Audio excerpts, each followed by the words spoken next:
What's going on, everybody? It's your boy Big O back in the building with yet another brand new video.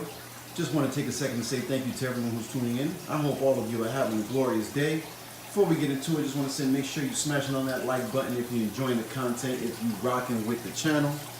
Make sure you click on that subscribe button, click the notification bell, make sure you don't miss a thing. And also, yeah, almost forgot before we get into it, big shout out to my man Jeremy Segovia over there in San Antonio, Texas. I'm hoping I pronounced your last name correctly.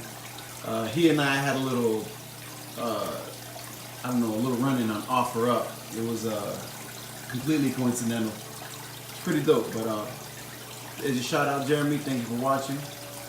Appreciate, what we spoke about, and thanks again. But yeah. A question that I'd like to address in this video that I get asked pretty frequently is, how do I keep my water so clear? There's a couple things that I like to do, and since I was kind of in the middle of a little tank maintenance right now, I figured I'd make a video about it real quick. As you can see here, I have this hose in this tank, and I have another one right here. Both filters are still running. And one of the techniques that I like to personally use is, I start off, well, this particular hose right here, this one, as you can see, is going down there, and it goes out to my balcony, and the end of the hose gets stuck in that little hole right there. And it's basically like a drainage to make sure the balcony doesn't get flooded in times of heavy rain. And that is where the old water is being dumped. And no need to worry about where the water's going. It's, there's nothing but a grassy area down there. It's not hurting anyone or anything like that. And what I do is I stick that hose in here and take about, 30% of the water out. And once it's about 30% out, as you can see, it's still in there, I get this hose, and as you can see, this one is adding water in, which is connected to this faucet here. So basically what I'm doing is just cycling out the water and, giving the filters a chance to kind of get some of that fresh water through the pads, wash anything out that could be washed out, any larger particles. Every few minutes I move the position of the water, of the tube that is taking the water out, to touch any spots that may have accumulated any amount of debris, like this corner, for example, because I fed them right before I do this, which is really what you want to do, because it's gonna basically, it's basically just the optimal time to do it, because obviously they're gonna make a mess while they eat. And most turtles will generally go to the bathroom shortly after they eat. So it's just the perfect time to, pretty much get the tank as clean as, get as much debris out of the tank as you possibly can. And I'll just let this go on for, half hour or so. Make sure the water has been cycled out. And then I'll take this hose out, finish filling it back up, and the job is done.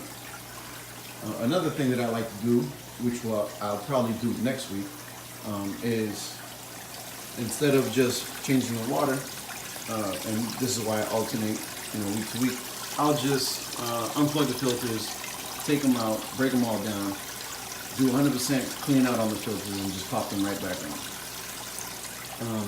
One thing you want to be careful with if you're trying something like what I'm doing right here is if you have fish in your tank.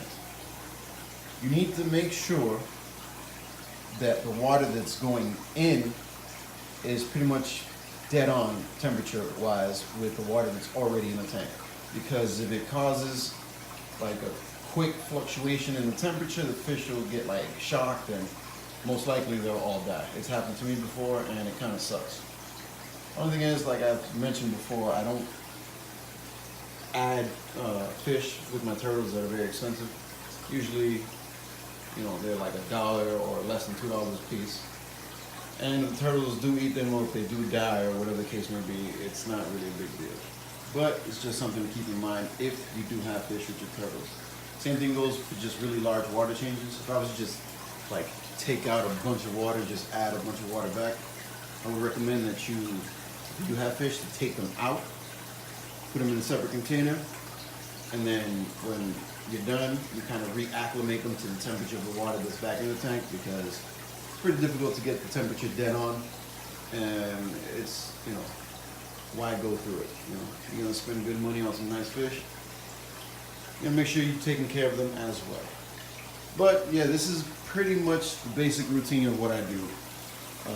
This week, I'll just do some water changes.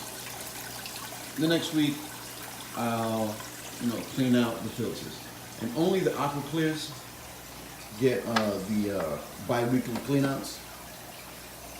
My FX6s that I have on this particular tank here, which is my 75, and I have one on my other 55 in my narrow bridge musk, I don't clean these filters out. They can go, with regular water changes, that is, they can go, I'd say at least 2 months. At least with this particular bioload that I have in this particular tank. I wouldn't have to clean this filter out for at least another month or so. So yeah, with regular water changes, a huge canister filter like this can definitely go a long time between cleanings. And as you can see,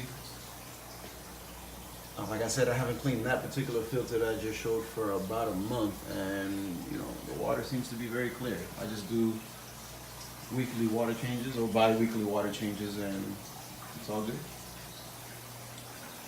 So yeah, just a few little tips, and you know, just showing off what it is that I like to do, kind of maintain my water quality. And of course, you always want to use the chlorinator, and always want to have sufficient filtration. In the turtle's case, you want to overfilter, because one thing to keep in mind is that the ratings for these filters are meant for a fish. And for a turtle, you're going to want to at least triple that, in my opinion. So yeah, that's pretty much it. Once again, thank you to everyone who watches the videos. I really appreciate the time. And until the next time, happy reptile keeping. Peace.